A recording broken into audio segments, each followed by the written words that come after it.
Bonjour à toutes et à tous, ravi de vous retrouver pour votre magazine hebdomadaire Jeunesse Active sur la West Africa Democracy Radio, un nouvel épisode. Et cette semaine, on s'intéresse au racisme et à la xénophobie, l'implication des jeunes pour une société plus inclusive. Et pour parler de cette thématique importante, j'ai le plaisir de recevoir aujourd'hui Hafsa Mahaman Touré qui nous parle de Paris en France. Elle est diplômée en Master 2 en affaires internationales de l'école HEIP, Haute Études et Politique. Hafsa Mahaman Touré qui est aussi écrivaine, il se définit comme une auteure engagée. Bonjour Hafsa, j'espère que tout va bien. Bonjour, ça va, alhamdulillah, Dieu merci, on est là. J'espère de même pour vous aussi. Ça va, tout se passe très bien. Quoi de neuf? On est là, à part qu'il pleut, et donc on n'aime pas trop ce temps, mais on n'a pas le choix. On est obligé d'accepter. Prête à partager votre expérience sur le thème du jour? Avec grand plaisir. En tout cas, c'est un plaisir de vous recevoir dans cet espace d'échange jeune. Merci, plaisir partagé, et c'est un honneur pour moi aussi. Merci beaucoup. Nous sommes également avec Lucrèce Roxane Manombam Veondo, c'est ça? J'espère que j'ai bien prononcé votre nom. Oui, vous avez bien prononcé, Monsieur Demba, 5 sur 5. Ah, super. Vous êtes étudiante de nationalité gabonaise à Dakar, licenciée en sciences et technologies, option multimédia. Bonjour Roxane, c'est un plaisir de vous recevoir dans ce studio. Bonjour Monsieur Demba, plaisir partagé. C'est un immense privilège pour moi d'être là aujourd'hui. On dit quoi? Oh, ça va, par la chaleur de Dakar, on gère, merci. Tout baigne? Oui, tout baigne. En tout cas, merci d'être là. Nous sommes également avec El Hadj Kader. El Hadj Kader, étudiant en journalisme au CESTI, le Centre d'études et des sciences et techniques de l'information à l'Université Cheikh Anta Diop de Dakar. El Hadj Kader, bonjour. Bonjour Demba. Ça va, on dit quoi? Oui, ça va. Tout se passe bien? Oui. Quoi de neuf? Ah, on est là. Prêt pour partager ton expérience avec la jeunesse ouest-africaine? Oui. En tout cas, merci. C'est un plaisir de vous recevoir. Merci beaucoup. On va commencer avec vous, celle qui nous parle de l'extérieur. Avec vous, Hafsa Mahaman Touré. Vous êtes en France. Oui. Ça fait maintenant quelques années. Nous sommes en 2024 et quand on parle de racisme, quand on parle de xénophobie dans un monde de globalisation, aujourd'hui, quand vous entendez parler de ces termes-là, qu'est-ce que cela vous dit? Qu'est-ce que cela vous fait, Hafsa? Merci beaucoup pour votre question, Demba. Moi, en tant qu'Africaine, en tant que Malienne de la diaspora, tout ce que je peux vous dire sur le racisme, c'est que ici, ça va pas du tout. Et quand on parle de racisme, déjà, c'est quand il s'agit de deux personnes qui sont traitées de manière inégale à cause de la couleur de peau, ou de leur ethnie, ou que ce soit à cause de leur origine. Et quand on parle aussi de xénophobie, c'est lorsqu'une personne a de la haine et du mépris envers les étrangers. Donc, pour moi, les deux sont à peu près pareils, parce que moi, j'ai été étudiante et aujourd'hui, je travaille. Et connais beaucoup de cas de racisme. On m'a déjà traité de sale nègre dans des bus, dans des transports en commun. On va revenir sur ça. On va parler de votre expérience, de ce que vous avez vécu en France, justement. On va donner la parole à ceux qui sont dans ce studio. Ok, il n'y a pas de souci. D'accord, on revient dans ce studio. On vous donne la parole. Roxane, Lucrèce, vous êtes à Dakar, vous êtes d'origine gabonaise. Sur la même question, la question que j'ai posée à Hafsa, aujourd'hui en 2024, quand on parle toujours de ces deux termes-là, xénophobie, racisme, qu'est-ce que cela vous dit? D'accord, déjà merci beaucoup pour la question. Lorsqu'on parle de xénophobie et de racisme, on comprend qu'il s'agit ici des exclusions sociales, deux types d'exclusions sociales. Et le point commun entre le racisme et la xénophobie est que, oui, comme je l'ai dit tantôt, ce sont avant tout des formes d'exclusion, d'oppression sociale exercées par certains individus sur d'autres. La définition plus large du racisme montre en effet que la xénophobie et elles sont sœurs. Selon le petit Larousse, le racisme a deux définitions principales. Au sens strict du terme, c'est une idéologie fondée sur la croyance qu'il existe une hiérarchie entre les groupes humains, c'est-à-dire les races. C'est également un comportement inspiré par cette idéologie. Et au sens plus large du terme, il le définit comme une attitude d'hostilité répétée, voire systématique à l'égard d'une catégorie déterminée de personnes. Donc cette hostilité envers une autre appartenance sociale, que la différence soit culturelle, ethnique ou tout simplement due à la couleur de peau, se traduit aussi par des formes de xénophobie ou d'ethnocentrisme. Donc, à travers ces définitions, nous comprenons que le racisme est une exclusion, une oppression qui ne se limite pas seulement à la couleur de la peau, mais aussi à la nationalité, à l'ethnie, aux vêtements, à l'accent, etc. C'est l'aboutissement d'une machinerie qui vient légitimer l'arbitraire. Vous voulez parler du rejet de la culture de l'autre Oui, c'est cela. El Hadj Kader, à votre tour, sur la même question aujourd'hui, je l'ai rappelé, dans un monde interconnecté où les gens, en tout cas, échangent au quotidien, est-ce que ces deux termes ont leur place? Et quand on parle aujourd'hui de racisme, de xénophobie en 2024, qu'est-ce que cela vous dit, El Hadj Kader? Bon, en parlant de racisme et de xénophobie, si je prends le contexte sénégalais, c'est des notions, je dirais, qui ne nous sont pas très étrangères, mais ce ne sont pas des notions assez ancrées en nous, parce que nous sommes une société généralement hospitalière. Teranga, comme on dit. Donc, on accepte facilement les autres.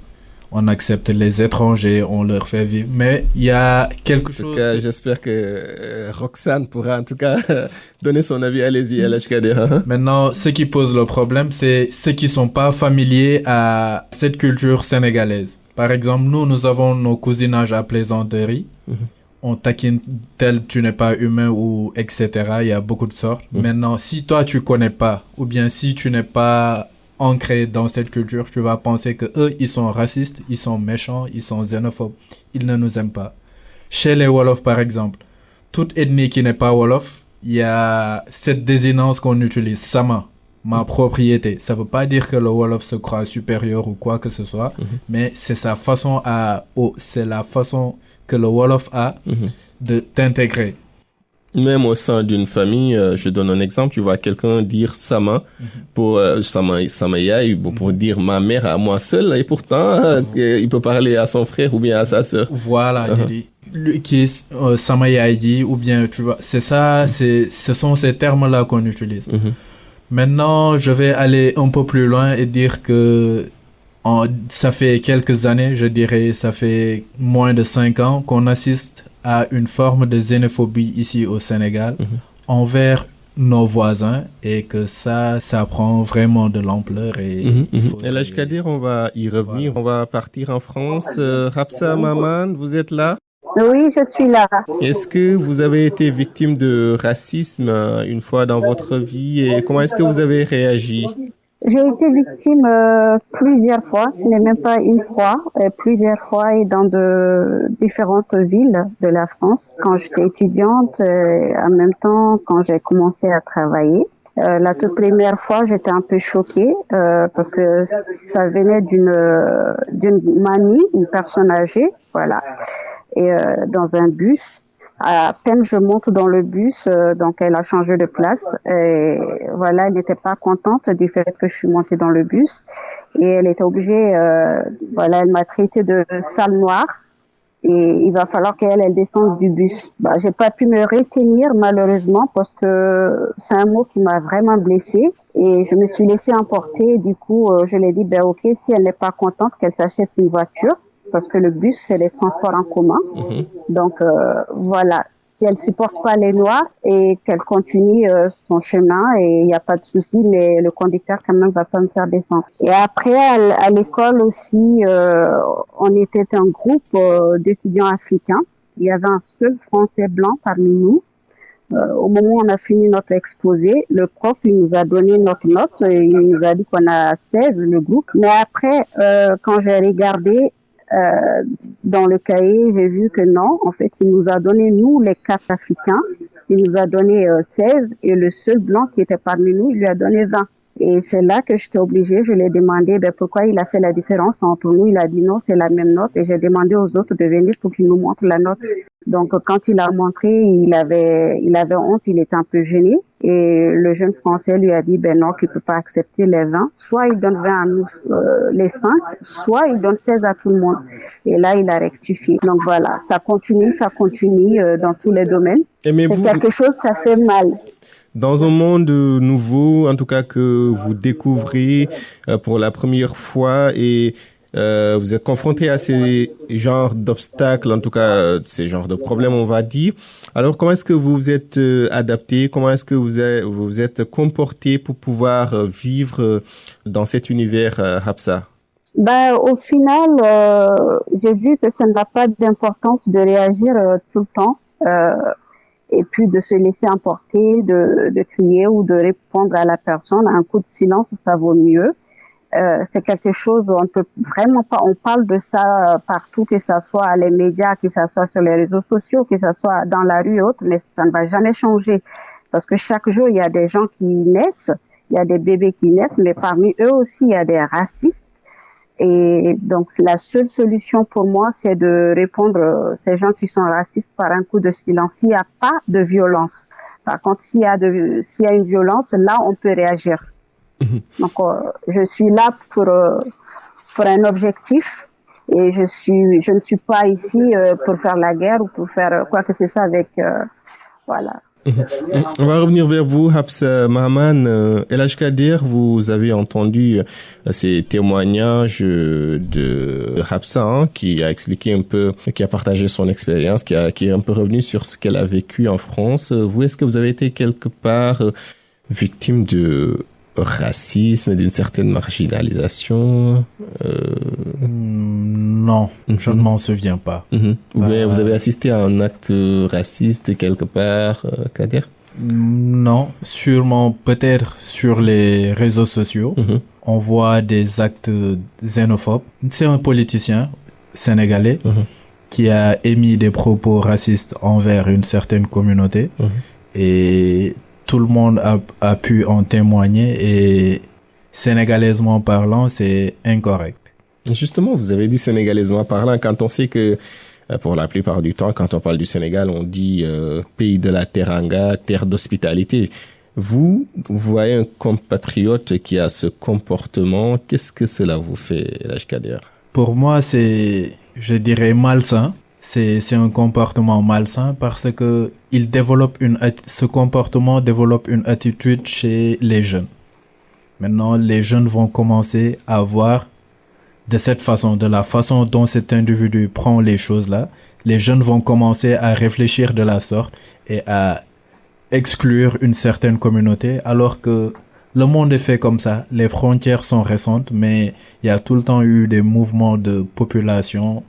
Tu vas voir en France, par exemple, on va dire que Sarkozy n'est pas français, l'ancien premier ministre, il n'est pas français d'origine, et ça, c'est dans tous les pays.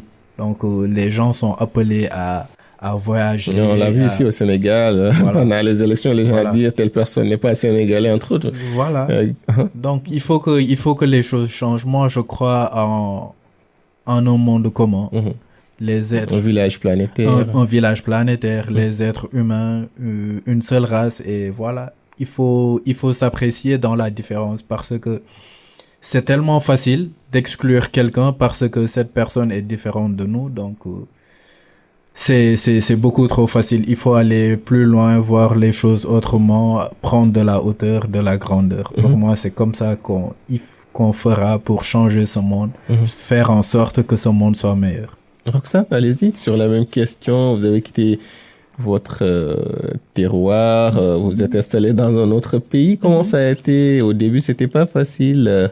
Bon, j'avoue qu'au début, ce n'était pas du tout facile pour moi. Parce que le cas est très différent. La xénophobe, c'était moi, c'était pas les Sénégalais.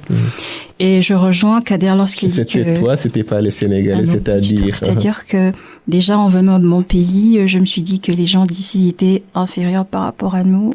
Ah, c'était des préjugés. Voilà, exactement. J'avais des préjugés par rapport aux Sénégalais, de par leur culture. comme de là où je viens, on est assez occidentalisé, donc je les considérais comme inférieurs à nous. Et je rejoins Kader lorsqu'il dit que le Sénégal est un pays très hospitalier. Et c'est cette hospitalité qui m'a emmené à revoir mon point de vue par rapport à ce pays.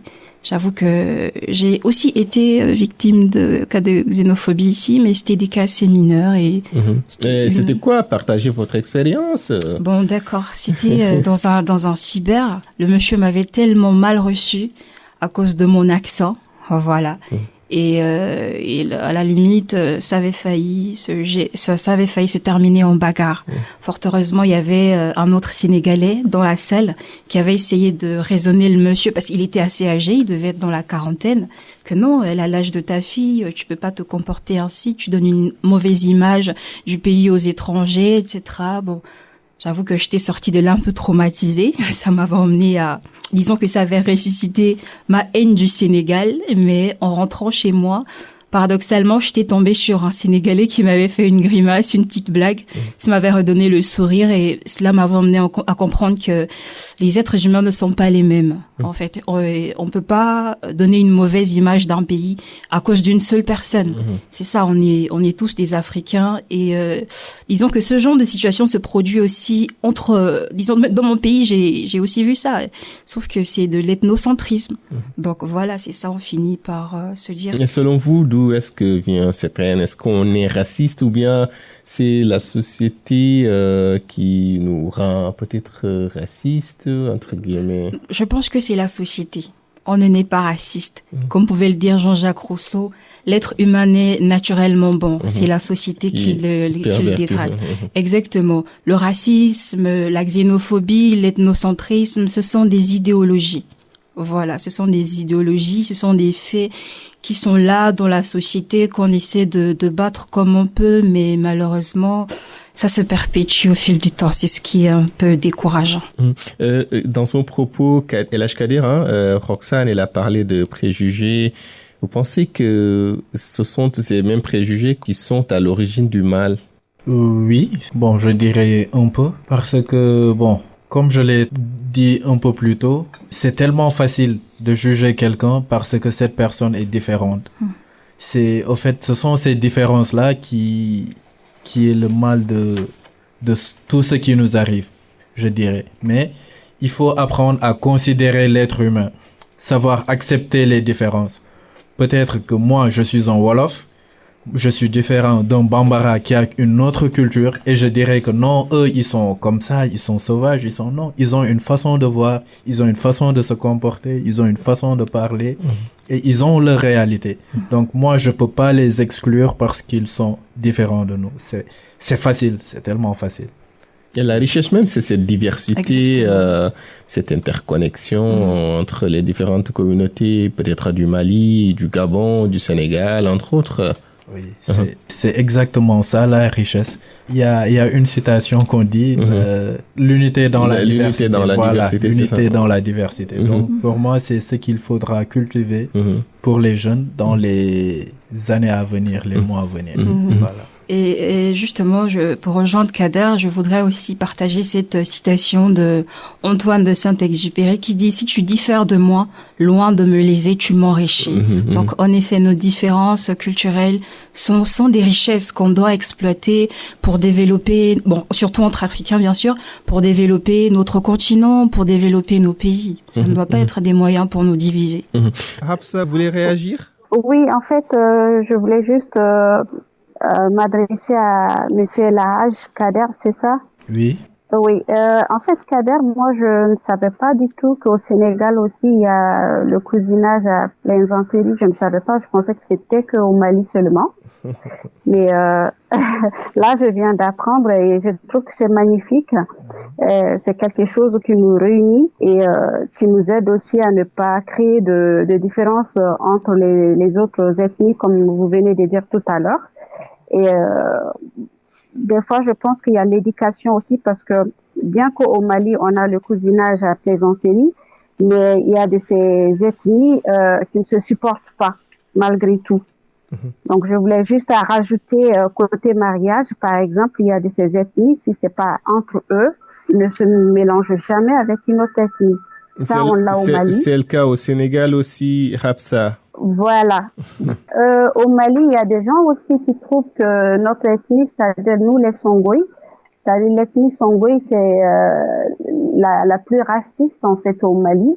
Bon, on ne considère pas ça comme du racisme, mais nous, on est plus conservateurs de notre tradition et culture. Donc, on trouve que le fait de se mélanger avec une autre culture qui n'est pas la culture Songhouis, le mariage peut foirer et ça peut ne pas aller loin. Donc, j'essaie juste d'expliquer que souvent, il y a certains comportements, c'est pas forcément du racisme, mais les gens ne se comprennent pas. Voilà. Alors, Hafsa, certainement, Oui. Kader et Roxane veulent réagir, mais ils le feront peut-être plus tard dans l'émission. Et cette question, est-ce que Il y a pas des de actes souci. sont assez posés? Parce qu'aujourd'hui, quand on parle du racisme, le plus souvent, c'est les pays occidentaux qui sont pointés du doigt. Est-ce que là C'est vrai. où tu es actuellement, des actes sont posés pour combattre ce fléau? Oui, il y a des associations, il y a des ONG, il y a même des petits groupes de jeunes. Tout le monde veut jouer un rôle pour lutter contre ça, mais comme je vous ai dit, c'est compliqué parce que des fois, même si vous voulez réagir, même si toi t'as raison, par exemple, en cas de problème de racisme, ben, si vous allez que ça soit à la police ou par exemple au tribunal, il faut même pas te mettre en tête que tu vas gagner. Donc, c'est toujours la partie blanche qui va gagner. Raison pour laquelle je disais tout à l'heure que ça va être compliqué, mais je ne vois pas pour l'instant qu'il y aura un changement. Voilà. El Hadj Kader, vous avez entendu tantôt Hafsa qui a parlé un peu de son ethnie, sur le fait qu'ils sont conservateurs. Ce n'est pas uniquement qu'au Mali, même ici au Sénégal, il y a de ces communautés-là qui sont conservatrices, hein, et voilà, qui n'acceptent pas de s'allier avec d'autres communautés. Pensez-vous, d'une part, ce n'est pas une sorte, disons, une forme de xénophobie, de rejet de l'autre, d'exclusion de l'autre? Au fait, moi, je dis que ça, c'est une forme de peur.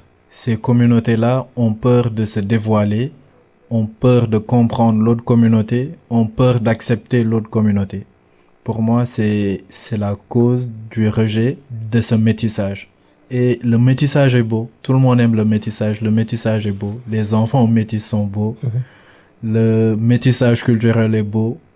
Les jumelages culturels, tout est beau. Donc, pourquoi nous priver de cette Beauté. de cette beauté de la vie et se renfermer sur Ce nous. brassage. Voilà, ce brassage ethnique. Tout ça, c'est beau. Moi, certes, je suis je dirais, à dominance Wolof, mais j'ai des origines de partout. J'ai des origines Peul, j'ai des origines voilà. Donc, il y en a, c'est ce qui fait la beauté. T'es un Ouest africain. Je suis un Ouest africain. Roxane, sur la même question par rapport à ce qu'a dit Hafsa tout à l'heure, est-ce que de telles pratiques sont d'actualité chez vous au Gabon? Oui, c'est d'actualité chez nous, mais dans certaines ethnies. Je prends par exemple le cas des Fans. C'est une ethnie qui se trouve au nord du Gabon. Les Fans sont réputés pour être très conservateurs. Ils ne se marient qu'entre eux et appellent les autres, les personnes des autres ethnies des bilobes. Voilà, donc c'est un terme à connotation assez péjorative. Mais au fil du temps, ils se sont ouverts. Même s'il y a quelques résistances, ils se sont ouverts et voilà, ils se marient avec les personnes d'autres cultures. Et c'est ainsi que je suis venue au monde parce que mon papa, il est du nord et ma maman, elle est du sud. Donc, comme pouvait le dire Kader tout à l'heure, le métissage, c'est beau. Et moi, je suis ravie d'être un produit du métissage parce que j'appartiens à, certes, oui, j'appartiens à deux cultures et c'est un gros avantages. Ah oui, c'est un gros avantage et c'est une grande richesse pour moi. Et aujourd'hui, pensez-vous que quand on parle de racisme, de xénophobie, est-ce qu'on peut parler d'influence familiale?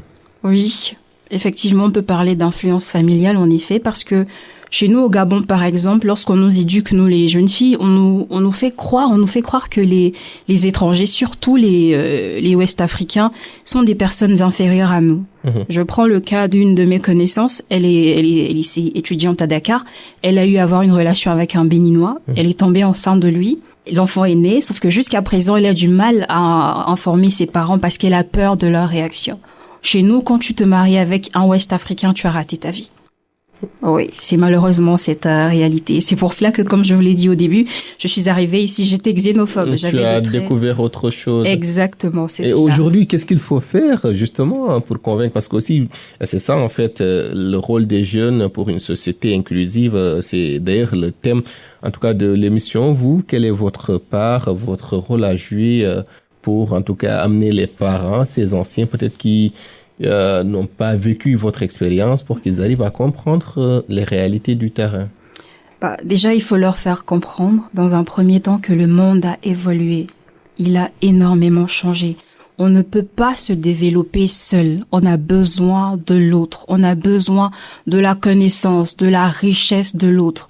Donc, nos parents, certes, ils ont eu peut-être à vivre des expériences avec les étrangers autrefois, et c'est cela qui les a emmenés à prendre ces décisions. Mais le monde a beaucoup changé. Il a beaucoup évolué. Donc, il faut que l'on arrête de considérer autrui comme étant un mal, comme étant un ennemi. Parce que, en vrai, avec de telles mentalités, on n'ira jamais loin. Surtout pour nous, les Africains, on n'ira jamais loin. On a besoin de s'unir.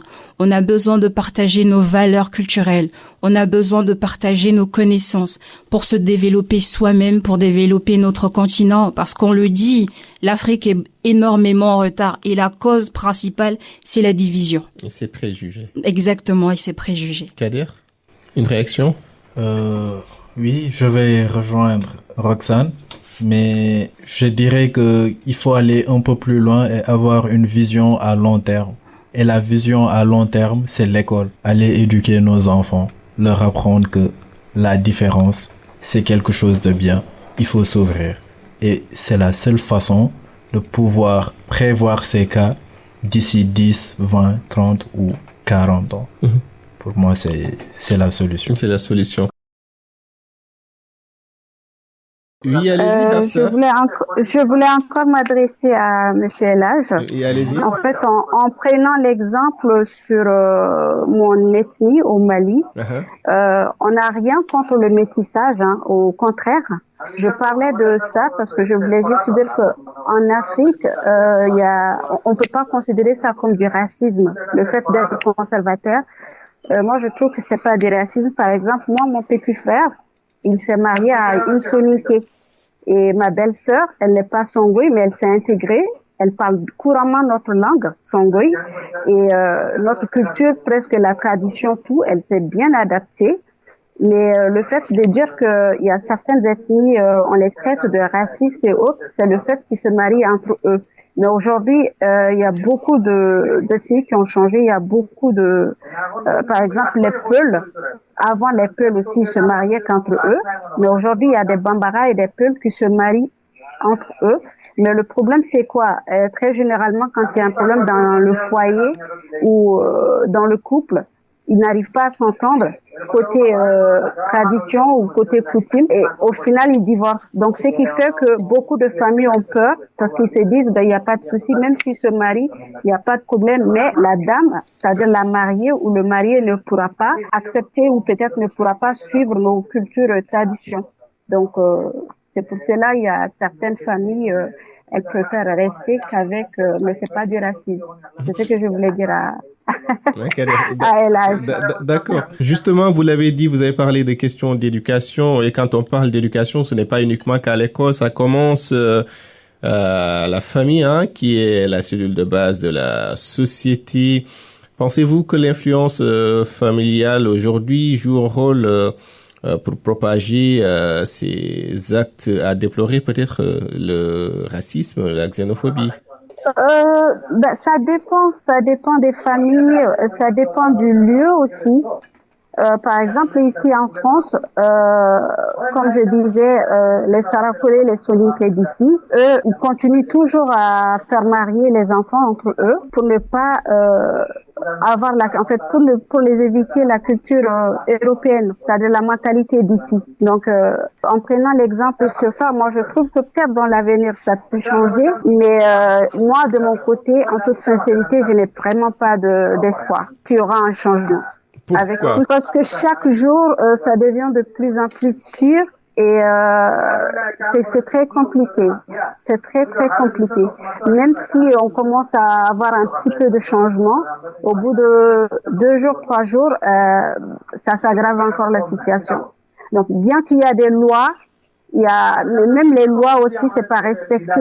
Par exemple, au niveau de l'emploi, l'embauche, la discrimination, il y a beaucoup de Noirs ici qui en souffrent, franchement parler. Et même les jeunes qui veulent travailler, que ce soit dans les fast-foods, les McDo et autres, il y a de ces boulots ici quand tu es noir, c'est là que tu as la chance d'être recruté, embauché. Mais par contre, il y a certains domaines, même si tu as 4 ou 5 diplômes en master, cela ne veut rien dire. S'il y a des blancs, les blancs resteront toujours prioritaires. Et même quand tu vas pour faire une demande de candidature, la première des choses qu'on va te dire en tant qu'Africain, on va pas te dire d'abord, vous avez quoi comme diplôme? On va te sortir immédiatement, on a des offres comme une femme de ménage, comme livraire, comme garde d'enfants, alors que tu sais que c'est pas ton domaine. Donc, si c'est les blancs, on leur dit immédiatement, j'ai des postes dans l'administration et autres. Vous voyez ce que je veux dire? Alors, Roxane, dans notre contexte africain, est-ce que vous avez connu cela? Est-ce que vous vivez cela à Dakar? Cette discrimination, cette forme de discrimination par rapport à l'accès à certaines opportunités, est-ce que vous avez connu cela? Non, pas du tout. Je n'ai pas connu cela à Dakar. Au contraire, j'ai été souvent bien reçue lorsque je postulais. Bon, le seul problème, c'est que à cette époque, j'étais encore en licence 1 et 2 et j'avais été refusée juste à cause de mon emploi du temps. Ils avaient besoin de quelqu'un, un employé permanent. Or, moi, je voulais juste des petites bricoles de vacances. Mais sinon, des discriminations, non, je n'ai jamais été victime de cela. El Hadj Kader, aujourd'hui, vous avez fait une ébauche parlant de l'éducation.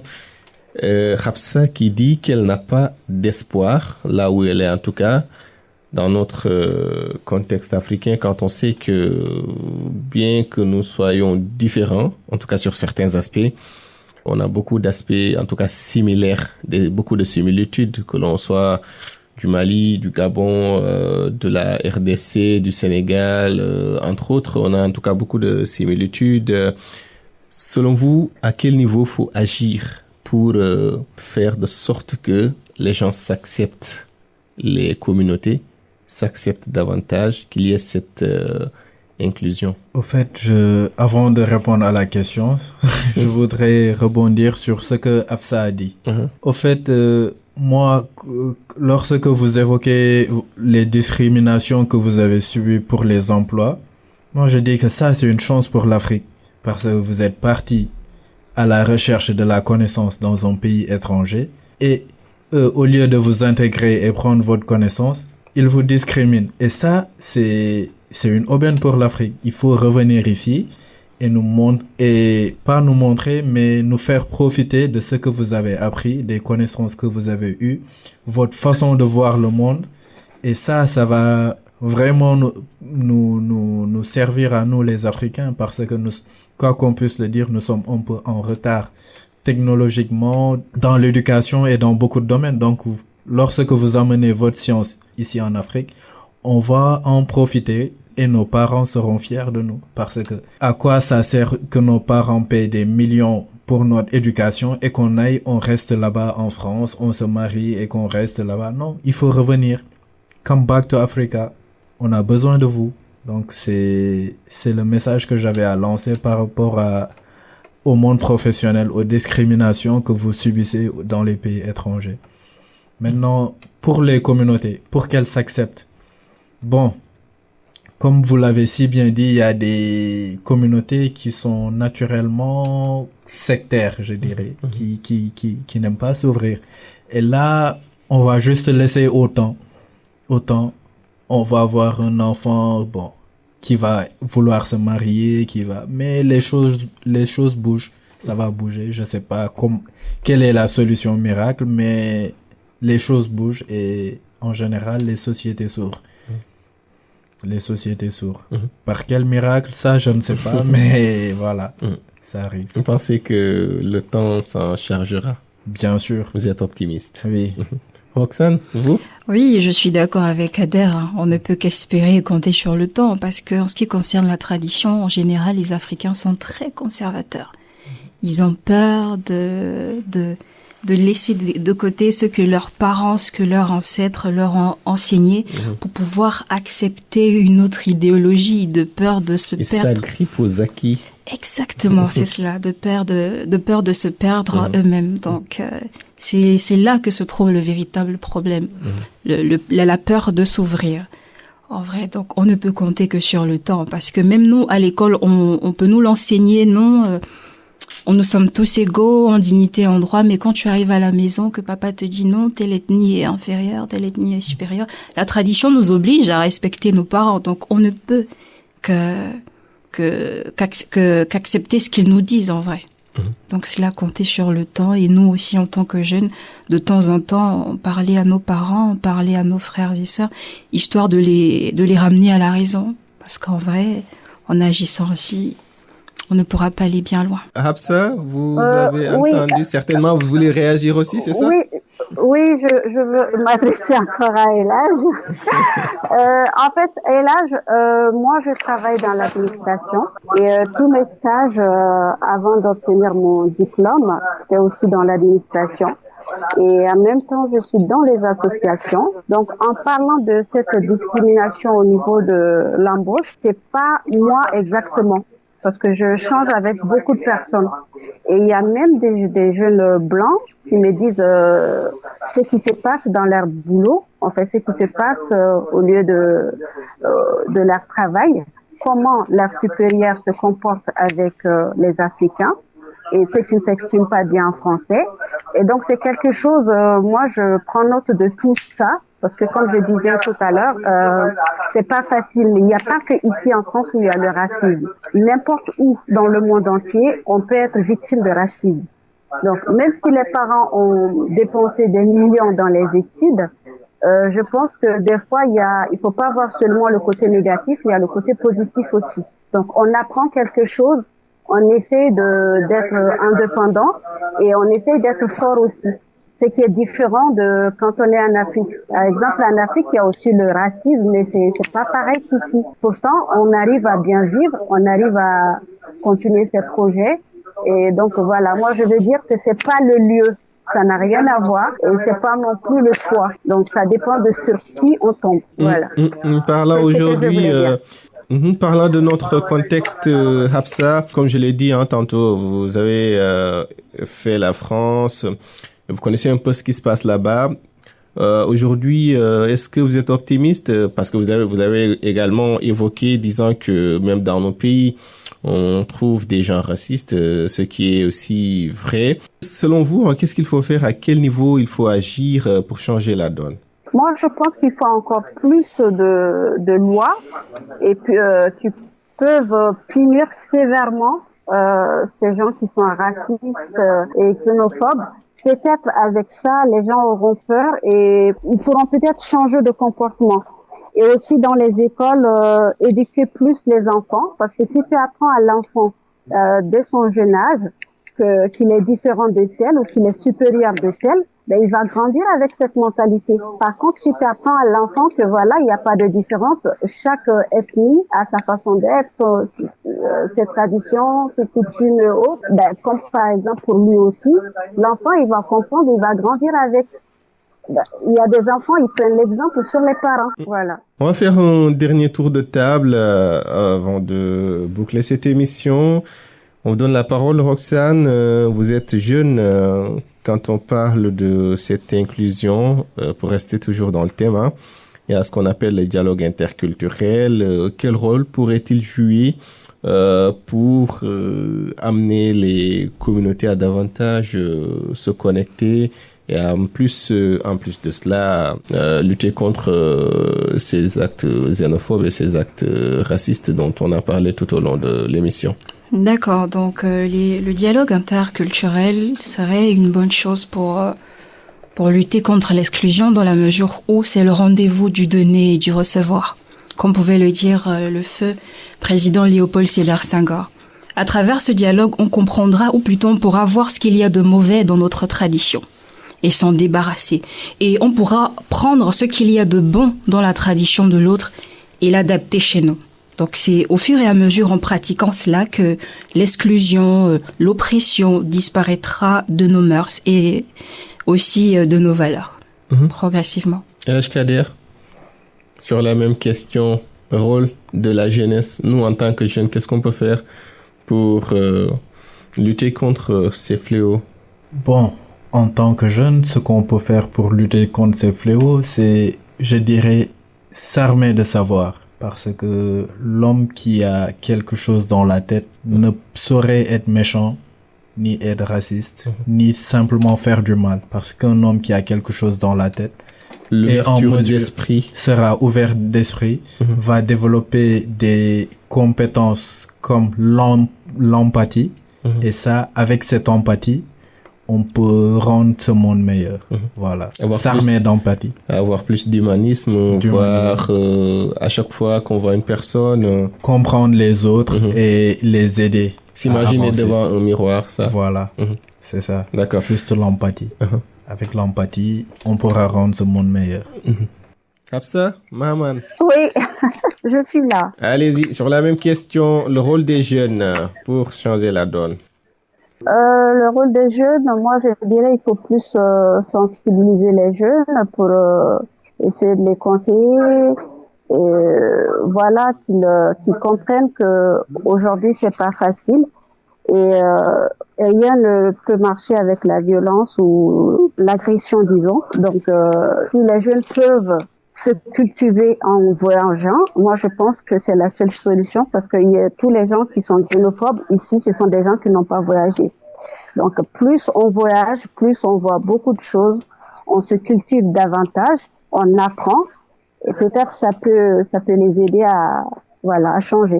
Je vous remercie Hafsa Mahaman Touré. Je rappelle que vous nous parlez de Paris en France. Vous êtes diplômé en Master 2 en affaires internationales de l'école HEIP, hautes études politiques, c'est ça. Vous êtes écrivaine aussi et vous vous définissez comme une auteure engagée. Merci, ça a été un plaisir de vous recevoir dans Jeunesse Active, Hafsa Mahaman. C'est gentil, merci beaucoup. Merci également à Lucrèce Roxane Manombamve Ondo, étudiante de nationalité gabonaise à Dakar. Je rappelle que vous êtes licencié en sciences et technologies, option multimédia. Ça a été un plaisir de vous recevoir dans ce studio. Merci beaucoup, le plaisir est le partager. Comment on dit merci chez vous? Comme je l'ai dit, j'ai 2 ethnies. Dans la première, on dit Akiba. Akiba. Dans la deuxième, on dit Diboti. Diboti. Ok, Diboti. Merci également à Elhadj Kader, qui est étudiant en journalisme au CESTI, le centre d'études des sciences et techniques de l'information. C'est à l'UQAD, Université Cheikh Anta Diop de Dakar, c'est bien cela? Oui. Ça a été un plaisir de vous recevoir, Elhadj Kader. Merci beaucoup, Demba. Merci. Jërëjëf Demba. Jërëjëf Initié. On sait, je parle couramment bambara, mais je ne suis pas bambara, je suis songoï, donc voilà. Ah, vous dites comment? Allez-y, vous dites comment? En songoï, on dit Nindagwe. Merci à toi. Merci beaucoup, Nindagwe. Voilà, Nindagwe. Nindagwe Absatou. Merci beaucoup. Ah, merci beaucoup. Vraiment, je suis contente. Merci, le plaisir est partagé. Jeunesse Active, c'est votre espace d'échange jeune sur la West Africa Democracy Radio, une émission qui aborde toutes les thématiques. Aujourd'hui, on s'est intéressé au racisme et à la xénophobie, le rôle des jeunes pour une société plus inclusive. Merci de nous avoir suivis, chers auditeurs et auditrices de la radio du dialogue. On vous dit également merci à vous qui nous suivez via nos radios partenaires un peu partout en Afrique de l'Ouest. Je suis Demba Amarhan. Je vous donne rendez-vous la semaine prochaine pour un autre numéro de Jeunesse Active. Activez-vous autour de l'essentiel. Bye bye, à la prochaine.